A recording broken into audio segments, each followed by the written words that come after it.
الله الرحمن الرحيم. dadkii biyaha soo sadaqaysa walaalaheen adduunka meel kasta kala joogaan ba Allah khayr siiyo dambigooda Allah ku dhaafo ugu shidaan maanta afarta baabuur baan meesha keenay dadkaas oo xoolaha iyo naf iyo maalba loogu qaybinayo dambigooda Allah ku dhaafo dadkii sadaqada la baxay meel joogaan waxa soo awra arkaysaan iyo waa dhaamankii la soo aroorsaday weeye inta hadda waxa la dhaaminayaa waa dhaanka haamihi iyo la dhaaminaya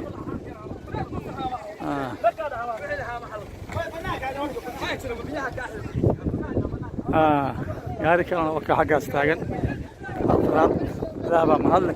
dembigiina allaha dhaafo janna firdowsa allah idinku badalo janna firdowso allah idinku badalo baahidina allah ku tiro saasaa ilaahay idin weydiinayna roob khayr qabana anagana dowlad khayr qabtana allahna siiyo dowlad khayr qabta oo meel walba dadka u adeegta oo cadaalada oo daacada allah noo keeno wajid bal muslim assalaamu calaykum waraxmatullaahi wabarakaatuh